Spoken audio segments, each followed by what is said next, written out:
Okay, so it's been a few weeks since our last episode of TSP Reacts, and over the Christmas holiday break, normally not that much happens in tech or in anything else, but in the world of AI, progress never stops. And in fact, it's been a big few weeks, Chris, for competition in general and for progress towards AGI, or Artificial General Intelligence. So let's start by talking about OpenAI's new O3 model. This is their latest frontier model. As far as I can tell, it's not yet available even for a public beta, but they've released some numbers, some benchmarking numbers and some demos that are really impressive. And the one that I thought might be worth discussing is its huge progress on a benchmark called ARC AGI. So that's ARC AGI. And the ARC prize is a benchmark that is designed by a guy called Francois Chollet. We've actually mentioned this one before on the show. He's one of the leading AI researchers in the world, and he created this benchmark with the intention of it being specifically difficult for LLMs to solve. And so that the idea being, if you actually make progress on this benchmark, you are making progress towards creative thinking, towards problem solving, and fundamentally towards true intelligence. And O3 has blown all existing models out of the water on this particular test. It is scoring, I think that the tuned version is getting 88%. O1, for what it's worth, was only getting 32% on this benchmark. So we've gone from 32% to 88%. 88% is actually about as good as a smart human can get on this benchmark. So that is really amazing progress. And of course, every time, I think it's easy to move the goalposts. You can say, oh, well, maybe this ARC AGI benchmark wasn't hard enough and we should come up with a new benchmark. But to me, Chris, I'd be interested in your thoughts. The more benchmarks these things can do, like the more LLMs are able to do so many different things and generalize in so many different ways, the question of whether it is true AGI becomes more and more academic because they are just capable of so much and so many things that humans can do. Yeah, I was watching each day of the 12 days announcements with bated breath, sitting there waiting for each one to start, each live stream. And, as you said, we talked a lot about the first 5 or so days in Reacts last year. The O3 announcement shook me. I actually posted some stories on Instagram reacting quite emotionally to it. The takeaway that I took from it was that it was low-key as good or better than most human beings at most activities. Period. If that isn't AGI, I don't know what is. The benchmarks they showed were in mathematics, and this ARC test you're referring to that was, intended to be uniquely human in its puzzle-solving abilities. And they just kind of casually demonstrated results that were exceeding that of most human beings. And I'm just sitting there like, there's a new Bill Maher special out on HBO saying, is everyone else seeing this? And it seemed like the response was relatively muted. Like I would have expected CNN to get on, say OpenAI has basically got AGI in their laps. I just feel like the profundity of what they've said and the understated way in which they said it seems to be at odds with the reality. And I'm just so deeply impressed, shaken, excited, fearful, thrilled, all at the same time. I really do think it's been underreported and understated how important O3 is. And to connect it to the other thing we wanted to talk about, which is Sam's post on AGI, a lot of that post is recapping and reaffirming their mission, but there's like, a paragraph or two in there toward the end, which is, we have line of sight to AGI, and with we're going to basically hit that this year, and and then we're going to turn our attention to super intelligence. It's like, huh? What? Excuse me? Firstly, how is O3, if the benchmarks are to be believed, not AGI? It's already as good or better than most human beings. And secondly, that's a fairly casual thing to write buried in a blog post, that you just kind of release over the break. And then, oh boy, here comes Skynet for the next challenge. So Yeah. as I said, I have all the feelings, and everyone was always quick, or a lot of people are quick to point out, like, no need to over exaggerate. People will just digest this and keep rolling, and it's not going to be that big a difference. And I think that's true until it's not, and I'm very interested to see what happens next. So just a quick side note for listeners. So when we talk about AGI, or Artificial General Intelligence, and Sam specifically said, as we've traditionally thought of it, that is a level of intelligence that approximately matches a human being across a wide range of tasks that a human being might do, cognitive tasks. Superintelligence is the next step, right? Which is an intelligence that significantly exceeds the intelligence of human beings, right? So, in a sense, if you think about the development of AI systems, a human level of intelligence is a nearly arbitrary milestone along the path of progress. And so you hit AGI and then you just kind of keep going into superintelligence. And that's what Sam is saying. But Chris, I've got a bunch of thoughts here that I'm going to try to structure. There are a number of reactions. This is a reacts episode to some of the things that you're saying. So first of all, for the fact that people are not reacting as strongly to this as you might expect, I think there are a few things happening there, right? One is humans' ability to adapt to anything and everything is incredible, right? So, something that was magical 6 months ago becomes everyday today. And in fact, if you look at the frontier LLMs and people talk about ChatGPT or whatever, and they focus on its flaws, right? Not at the incredible technology that just 2 years ago you could barely have imagined interacting with every day, but we talk about its flaws. And so I think that's one reason why it's sort of underreported. The second point I wanted to make is that I think we are in a very strong hype cycle, right? And so there's this classic Gartner hype cycle. Generally, when a new technology emerges, at first it gets kind of over-egged and people expect even more from it than it delivers. And then you get the sort of the trough of despair and disappointment, and then you kind of level out to the actual impact the technology provides. And you would kind of think with the level of technology happening here and the level of progress happening here, you might be immune to the hype cycle, but I don't think that's the case at all, right? Because in effect, you can say that surprise or disappointment are a gap between your expectations and the reality. And so this hype cycle has pushed expectations so sky high that the reality, even if it is incredible, can still sometimes seem disappointing, right? And, the truth is, I think a lot of folks have tried to incorporate AI into their workflows, into their business, into their product. And it's not that easy, right? And the flaws of modern LLMs still often get in the way of being able to create incredible products. So they create incredible demos. It can be really useful, but I think that the full promise of AI and LLMs has still not come to fruition. And so people can be like, oh, well, here's another announcement from OpenAI and it's even more impressive and it's hitting the benchmarks. But when am I going to get an AI SDR that doesn't suck? When am I going to get AI generated content that isn't cringe? When am I going to be able to just fully automate all of my workflows and fire all my software engineers? And none of that has become a reality yet.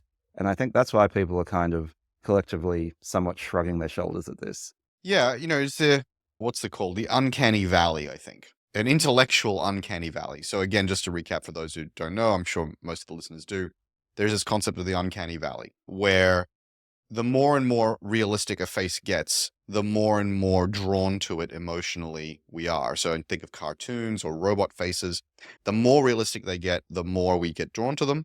And then there is this kind of cliff face where the face is very realistic, but not realistic enough.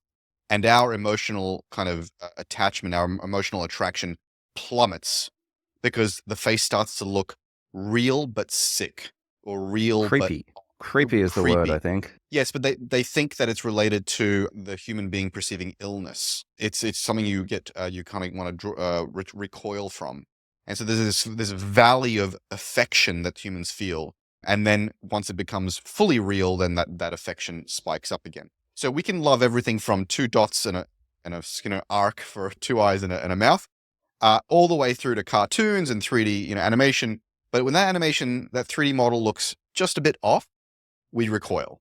And that trough there is called the uncanny valley. And it seems like AI is sometimes strays into this intellectual uncanny valley where it seems realistic, but close enough to be a human, but not quite close enough. And you're like, ugh, that's so canned or so robotic.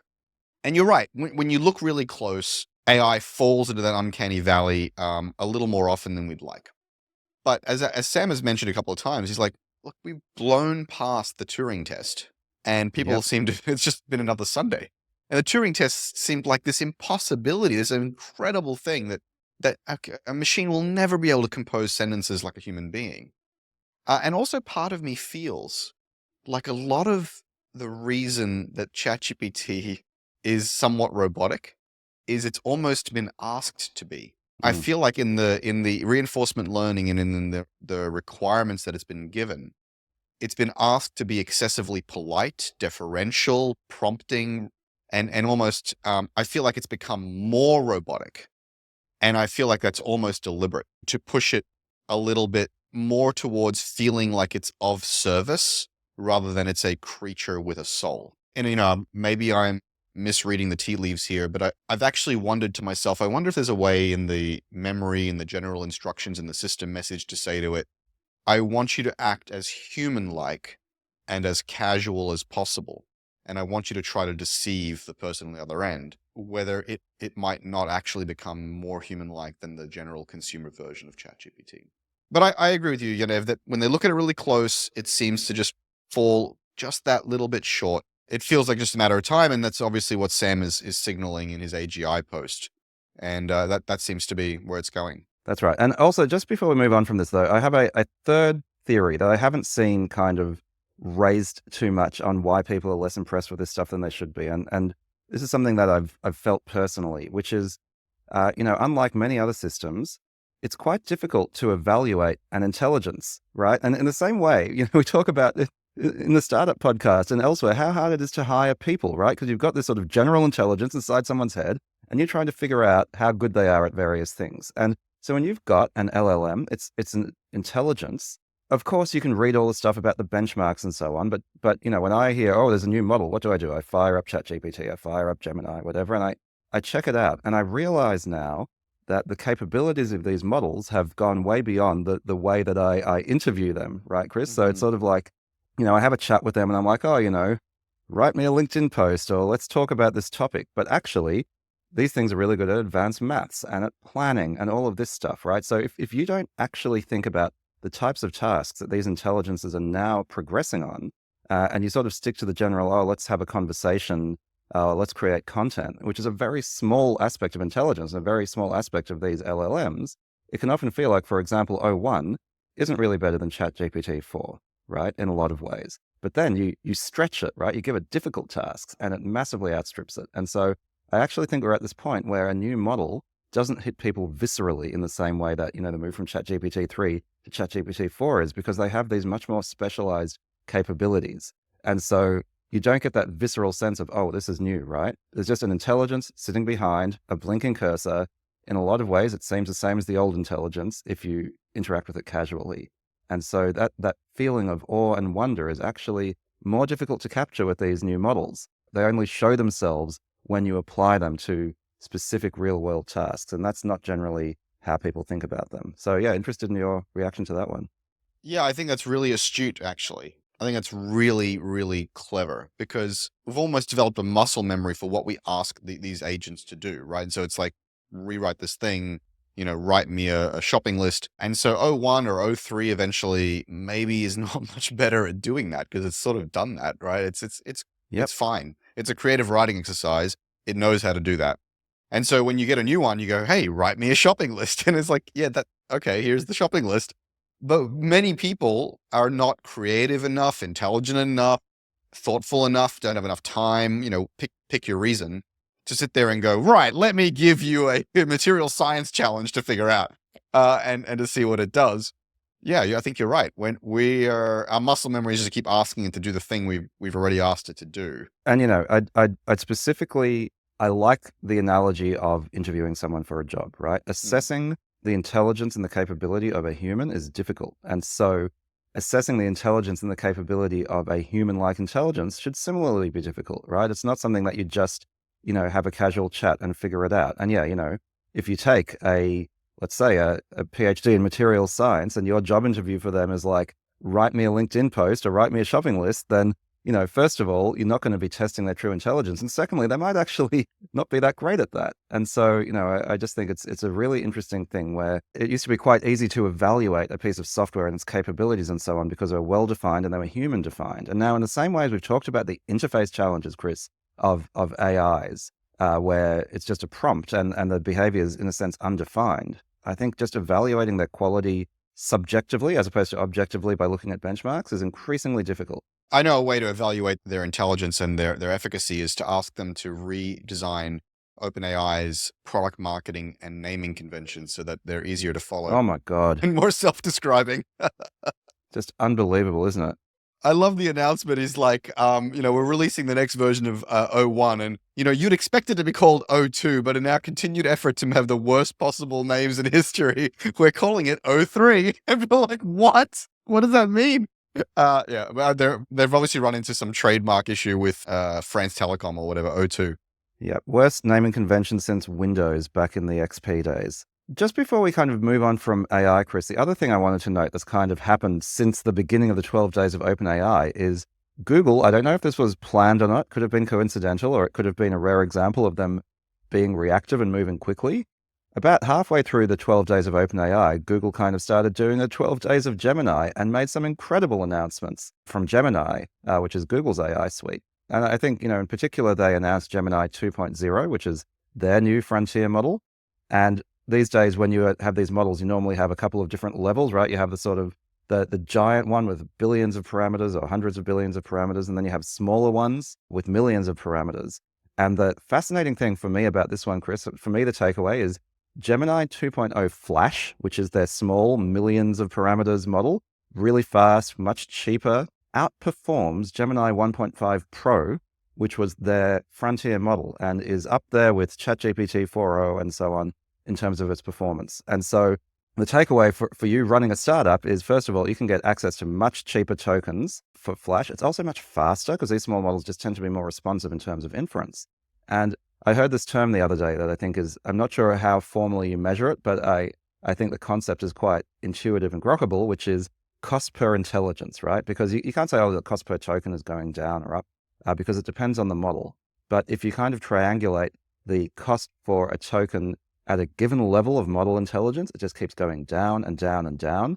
Gemini 2.0 Flash is another massive improvement in cost per intelligence. So you can now get ChatGPT 4 level intelligence or even smarter for a fraction of the cost that you would have had to pay for ChatGPT 4 just 6 months ago. So I think that's exciting. I think Google is catching up fast.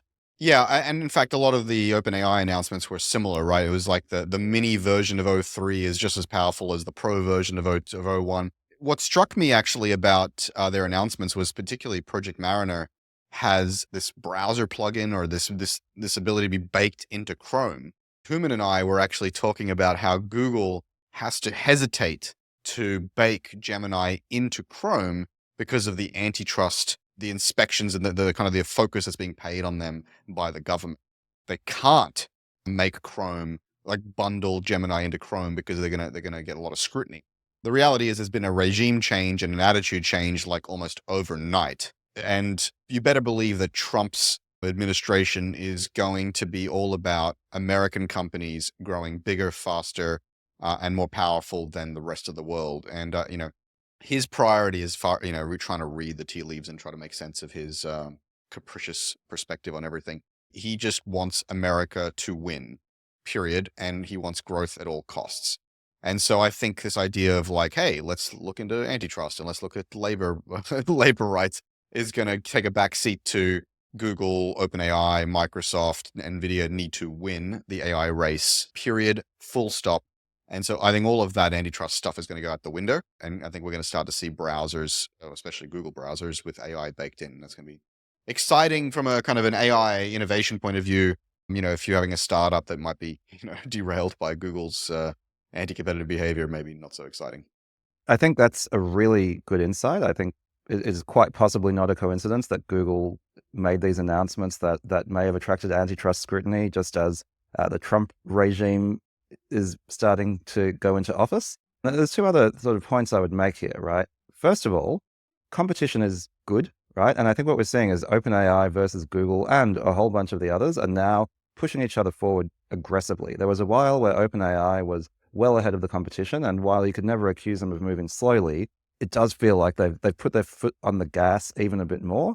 And I wouldn't be surprised if that's because they're actually feeling the heat of competition. So the progress is happening fast.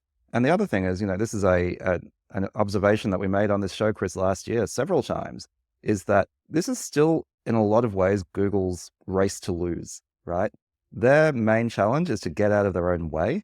They've got the distribution, they've got the raw technology, they've got the engineers, they've got the product integration, they've got so much going for them on the AI side. and they were caught flat-footed, and they're not the best managed company in the world. But one of the things that we said is they're going to get multiple shots on goal, right? They can afford to screw up a number of times and still come out ahead. And it does feel like they're starting to get out of their own way. They're starting to screw up less. I've also noticed, for example, the AI summaries on Google search results. I don't know if you've seen this, Chris, have started to become useful. For a long time, they were rubbish. And now I'm like, oh, okay, I often don't scroll down to the links because the AI has told me what I need to know. And so I've just got to say, I feel like we come back in 12 months and there's better than even odds that we're like, wow, Google's really running away with this. It was a really impressive set of announcements back in December. I'm trying to find a way to describe this that reflects the nuance of how I think about it, because there's a lot of nuance underneath. But Yeah. there are many things that Trump's surrogates describe, oftentimes inarticulately or belligerently or without empathy, that I actually agree with. And I deliberately talk about Trump's surrogates because Trump can't string a sentence together to save his life. And I deliberately say that, the way they say these things are often callous or without empathy for people not in their position.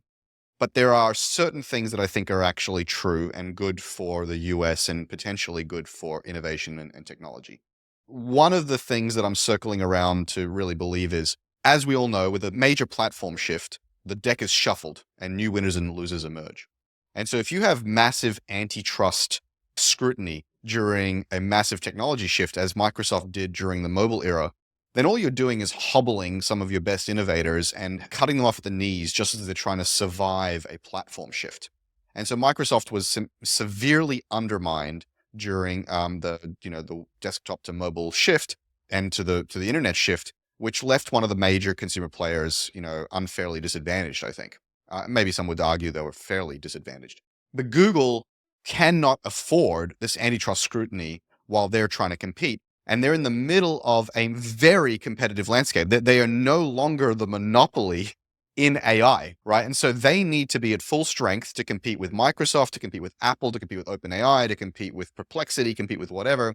And so this is not a time for the Justice Department to go, hey, what about that browser that you guys own? It's like, fuck off. Like they let them innovate.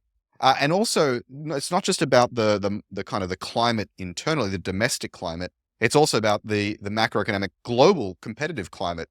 We do need, let's say, US companies or Western companies, Western powers to win the AI race. And so, all of that combined, I tend to think that Trump, either strategically or, through being a bumbling idiot, has stumbled into the right idea for the right time, which is we need to unlock innovation and growth in these major players, lest US's dominance be threatened.